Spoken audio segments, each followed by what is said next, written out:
serving anywhere in Mexico, you're going to be turned into a connoisseur of Mexican food. In fact, when I came home from my mission, I just couldn't find the best, the restaurant that just had authentic food. And I was always disappointed, like, oh, well, the tacos aren't like that down there and whatnot.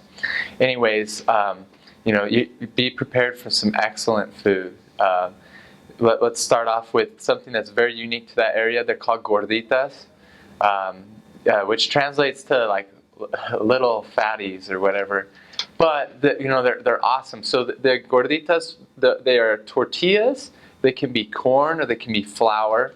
And what happens is, the ladies will make these, dough tortillas, and they'll put them on a skillet. And as they're heating up, I don't know if you ever have heated up a tortilla in the microwave, but they start to bubble.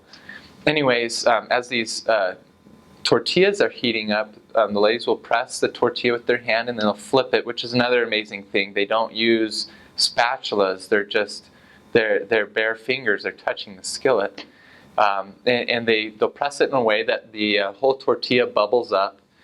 Once they're cooked properly, they'll take them off the skillet. They cut a hole in the top of the tortilla, and so it's now puffy inside. There's a pocket of air, and then they'll fill those tortillas. They'll stuff them with whatever kind of meat. It could be carne asada.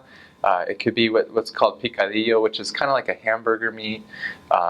Chicken, a carne adobada, which is like pork, like a marinated chili pork.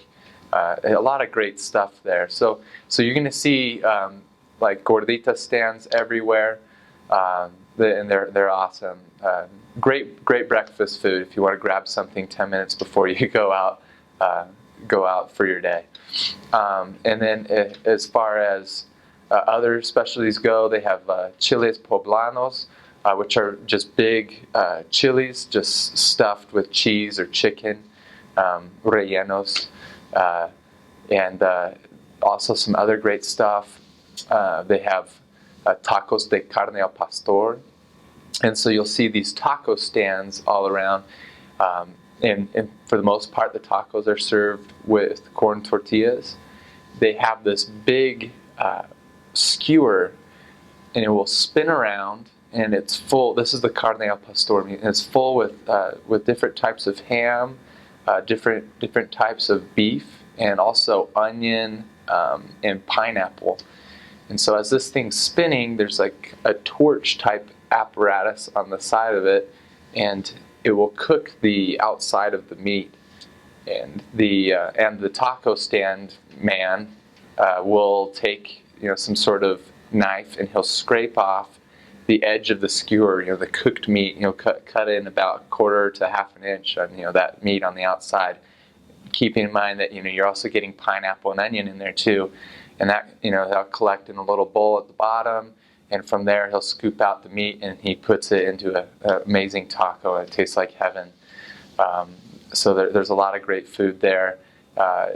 There's also different areas that sell what are called burrototes. And that translates just like a huge burrito. I have pictures of myself with a tortilla that spanned a little bit wider than my shoulders and from my chin down to my waist. Just a huge tortilla, and they'll stuff that with your choice of meat, and they roll it up. So that there's some awesome food down there, and they pride themselves on it. Now, Durango tended to have a little bit more beef, and I think that's because there's more ranches out there and a few cattle ranches and whatnot. So even the poor people, they seem to pull together the money to eat well. So even poor people still seem to have enough to eat, whether it was just beans and rice, which is common in any Latin American country. There's also awesome tortilla factories, for lack of a better way of describing it. They're not very big. They're no bigger than like your average, maybe a living room or so. And they'll have just like a dough machine, and it's stamping out little corn tortillas. and then they'll cook them, and those are available, for what would be the equivalent of like 50 cents a kilo or $1 a kilo. So there's a lot of just fresh made stuff. There was a bishop in one of my areas that in Durango that made his own cheese because he had his own cows. So everything there is real as far as like there's no preservatives. This is cheese, how it's made. There's also Mennonites that live in Durango, which is interesting because you'll see these Mennonites and they look like Idaho farmers, and you'll see them wandering around Durango, and you'll think that they should be speaking English, but they don't. They speak Spanish and a dialect of German. But anyways, they'll come into town and they've got some great things that they'll sell, like cheese and different farming type products. So a lot of great food there.